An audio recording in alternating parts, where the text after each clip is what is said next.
자식을 사과를 되어 대중과 소통하는 젊은 소리꾼 국악인 박애리. 수줍은 성격이었지만 남 앞에서 노래하는 것을 좋아했던 그녀. 9살 때 처음 판소리를 배우기 시작했습니다. 무슨 노래인지도 모르고 들었는데 저도 모르게 눈물이 나더라고요. 나도 그걸 잘하고 싶다라는 욕심이 컸던 것 같아요. 그렇게 운명처럼 접어든 판소리의 길. 그 후 두각을 나타냈지만 대학생 시절 위기가 찾아왔습니다.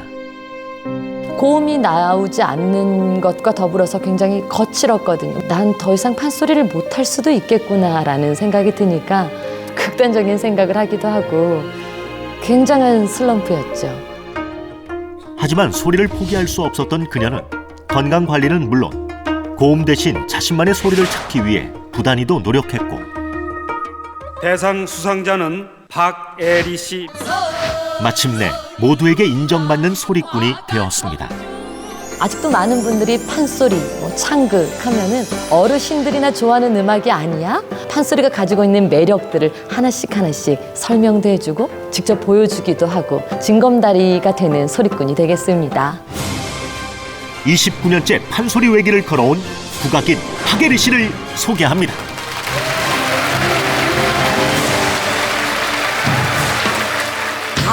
하리하리랑 스리스리랑 하라리가 났네. 하리랑 아다리가 났네. 사람이 살면은 몇백 년 사나. 호박같이 둥근 세상 둥글둥글 사세. 하리하리랑 스리스리랑 하라리가 났네. 하리랑 아다리가 났네. 여기 오신 여러분들 복 많이 받으시고 하시고자 하는 일 모두 이루소. 아리아리랑 스리스리랑 하라리가 났네. 아리랑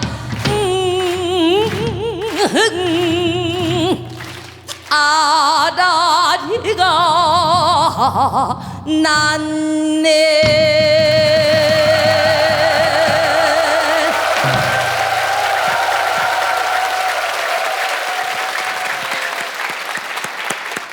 어서 오세요.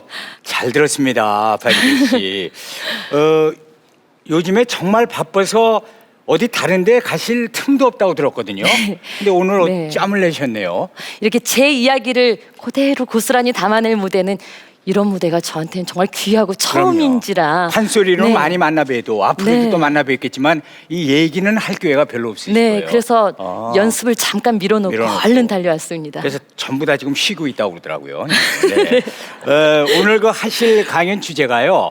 상상은 언젠가 현실이 된다 그랬어요. 네. 어떤 상상이 어떻게 현실이? 제가 어렸을 때부터 꿈꿔왔던 일들, 몇 시간짜리 공연에 잠깐 나오는 단역을 하면서도 나도 언젠가 저 중심에 서는 사람이 되고 싶다 했는데 이렇게 수경낭자역이 됐네요. 됐어요. 네. 그러니까 꿈은 이루어진다라는 그 얘기하고 일맥상통하는 거예요. 네.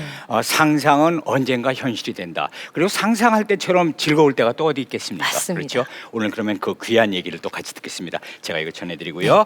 자, 이것도요. 네, 제가 이거 잘 할 줄 몰랐는데. 네. 자, 박수를 청해서 같이 듣겠습니다. 부탁드립니다.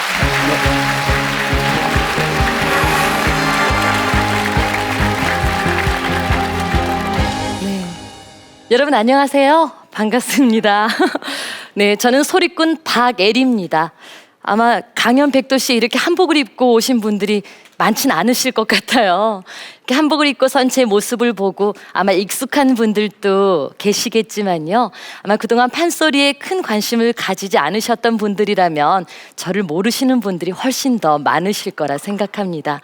하지만 제 목소리는 많이들 들어보셨을 것 같아요. 오나라 오나라 아주 오나 하는 드라마의 주제곡을 제가 직접 불렀거든요.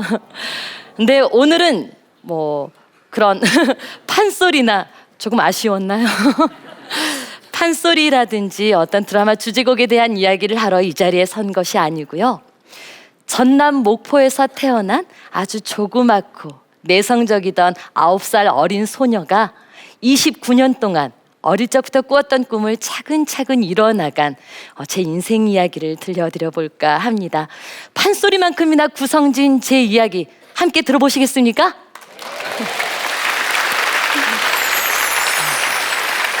네. 이럴 때는 추임새를 해주셔도 괜찮은데요. 제가 들어보시겠습니까? 얼씨구! 네, 역시 저희 좋다라고 또 화답을 해주시는 네 분이 계시네요. 저는 전남 목포에서 태어났는데요. 태어나고 자란 그곳은 바로 예향의 고장이라 일컬어지는 곳이었습니다. 하지만 어려서부터 판소리라든지 국악을 자주 접할 수는 없었던 것 같아요. 저도 여느 또래 아이들과 마찬가지로 TV에 판소리나 민요가 나오면 얼른 부모님 몰래 채널을 돌리곤 했었거든요. 그러던 저는 몹시 내성적이고 수줍긴 했지만 노래 부르는 것만큼은 참 좋아했어요. 나는 사랑에 빠졌어요 하는 그런 노래를 부를 때만은 수줍은 모습은 간데 없고 사람들 사이에 있는 게 부끄럽지가 않았었거든요. 그러던 어느 날 저희 어머니께서 제 손을 잡고 목포 시립국악원이라는 곳에 들어섰는데요.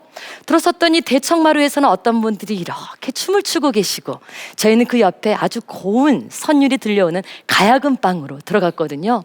근데 할아버지 선생님께서 계시는 거예요. 선생님께서 대뜸 어디 한번 줄 한번 뜯어봐라 그러시더라고요. 근데 좀 부끄럽기도 하고 무섭기도 해서 줄을 뜯는 듯 만지는 듯 살짝 이렇게 건드리고만 말았죠. 그랬더니 선생님께서 아유 이렇게 힘이 없어가지고 무슨 가야금줄을 제대로 뜯어야 연주를 하지 안 되겠다고 좀 더 큰 다음에 오라고 쫓아내셨어요. 그래서 코가 쏙 빠져가지고 엄마랑 고방을 이렇게 나오는데 어디선가 이제는 판소리 하는 소리가 들리더라고요. 엄마가 아가 우리 저 방에도 가보자 해서 들어섰는데 와, 67명 되는 언니들이 선생님 앞에 앉아서 소리 공부를 하고 있었는데요. 그래서 가만히 기다리면서 그 소리를 듣고 있는데 눈물이 쏟아지는 거예요. 그랬더니 선생님께서 북장단을 맞추다가 멈추시고 아야 너 어째 우냐? 라고 물어보세요. 제가 뭐라고 대답했는 줄 아세요? 슬퍼서요. 감동적이어서요. 라고 말하지 않았어요. 저는 아야 너 어째 우냐라고 물어보시는데 나도 잘할 수 있는디 라고 얘기를 했어요. 가야금줄을 뜯는 듯 만지는 듯 하고 나왔던 그 수줍은 모습은 간데 없고 어디서 그런 용기가 나왔을까요? 그 소리를 듣고 있는데 나도 저거 잘하고 싶다, 나도 저거 잘할 수 있을 것 같아 하는 그런 마음이 안에서 꿈틀꿈틀 거렸거든요. 선생님께서 기가 차다는 듯이 참나 너 한번 그럼 따라 해볼래? 그러시더니 저한테 한 소절을 불러주셨습니다. 갈까 보다. 저는 눈물을 얼른 쓱 닦고 갈까 보다 하고 따라 불렀죠. 네. 선생님께서는 깜짝 놀라셨어요. 이렇게 어린 아이가 어쩜 이런 슬픈 음색을 가지고 있느냐고요. 칭찬을 해주셨어요. 갑자기 제가 무슨 큰 인정을 받은 것 같고 그래 이건 내 운명이야. 나는 정말 판소리를 잘하는 사람이 될 수 있는 어떤 자질을 가지고 있나 봐 하면서 정말 좋더라고요.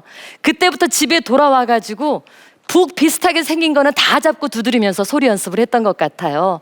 덕분에 집에 있던 뭐 페인트통, 그 사골 끓이는 그런 큰 찜통이 있죠. 제가 많이 찌그러뜨렸습니다. 그렇게 계속 학교에서 배우던 소리도 이 몸이 죽고 죽어 100번 고쳐 죽어 이렇게 소리조로 막 불러보게 되고 또 친구들과 이렇게 이야기를 하다가도 이렇게 노래를 계속 끊임없이 흥얼흥얼거려서 친구들이 얘는 판소리하는 병이 있어, 노래하는 병이 있어. 그래서 흉을 보기도 했었거든요. 근데 그렇게 연습을 한 끝에 저는 고등학교 3학년 때 전주 대사슴놀이라는 큰 대회에서 장원을 하게 됐습니다.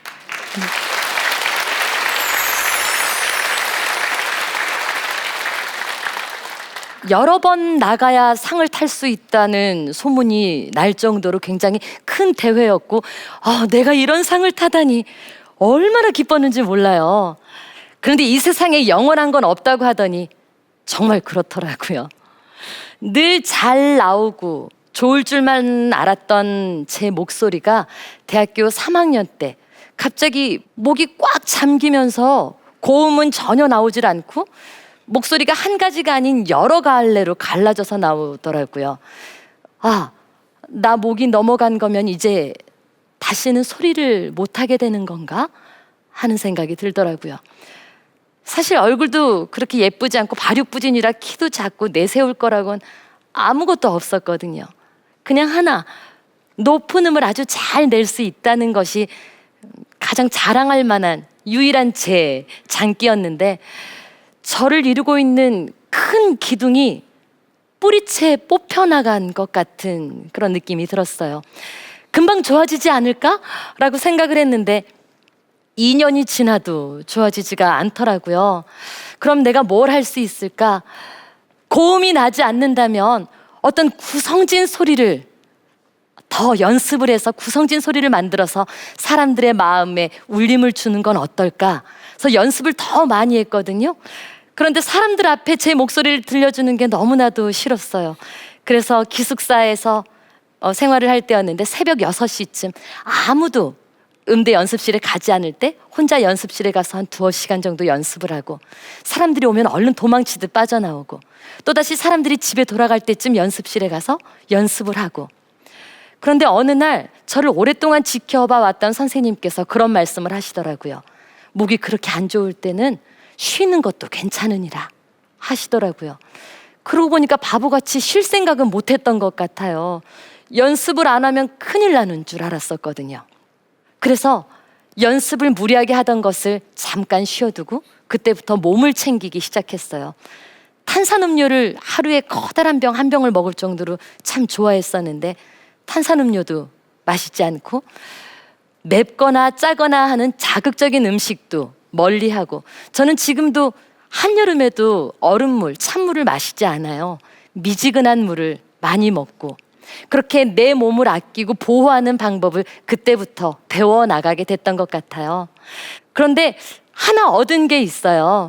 예전에는 높고 맑은 음만 잘 나왔었는데, 그런 시련이 있은 후에는 낮은 음, 거친 음, 어떤 남자의 음색도 이제 나오게 되더라고요. 내 판소리가요, 어떨 때는 심청이처럼 아버지 진지 잡수시오 하고 말하는 부분도 있지만, 오야 너도 많이 먹어라 하고 남자처럼 말하는 부분도 있거든요. 그래서 때론 시련이라는 것은 내가 견딜 수 있을 만큼, 그리고 내게 배움이 되는 것만큼을 안겨주기도 하는구나 라는 생각을 하게 됐습니다.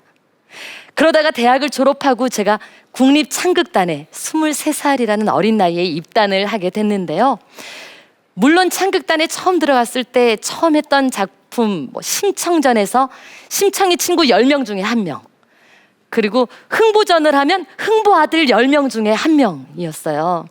근데 어느 날 심청이 친구 10명 중에 1명 하면서 맨 앞에서 가지 마라 하고 심청이가 임당수에 떠나는 걸 붙잡는 장면이었는데 너무나 슬픈 거예요. 그래서 제가 가지 마라 하면서 울었어요. 그랬더니 1부가 끝나고 선배님들이 저를 이렇게 부르시더라고요. 그랬더니 야, 너 주인공 아니거든? 아무도 너 안 봐. 뭘 울고 그러냐? 너 때문에 웃겨서 연주를 못하겠어 라고 말씀을 하시는 거예요. 근데 저는 그렇게 생각하지 않았거든요. 2시간짜리 작품에 제가 무대에 나와 있는 시간은 2분밖에 안 되는 작품들도 굉장히 많았어요. 하지만 누군가는 나를 보고 있지 않을까?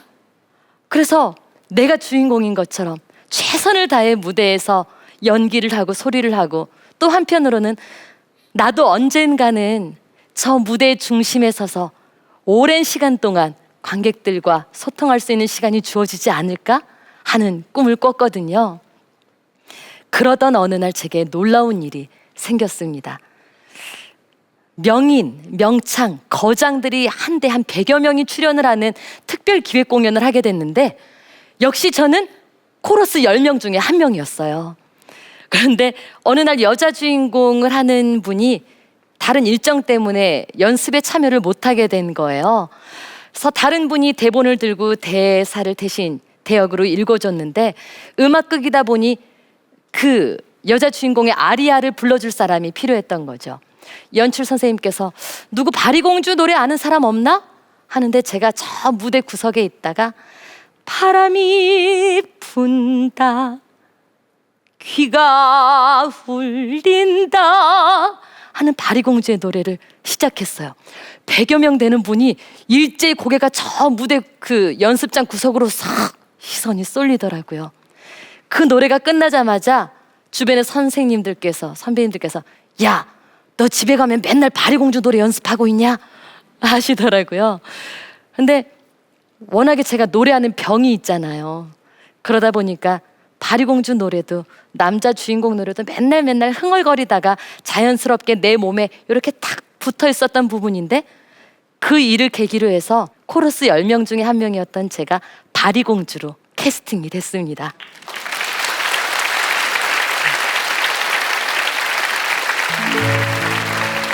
난 정말 판소리를 잘하는 사람이 되고 싶어 라는 꿈을 꿨던 게 9살 때였는데요. 29년 동안 한 번도 그 꿈을 잊어본 적이 없어요. 그리고 무대에서 아주 잠깐 나왔다 들어가는 단역을 하면서도 나도 언젠가는 저 중심에 서는 사람이 될 거야 라는 꿈을 놓지 않았거든요. 그렇게 늘 주문처럼 제게 했던 말들, 긍정적인 생각들이 정말 현실이 되는 것을 저는 배우고 느꼈습니다.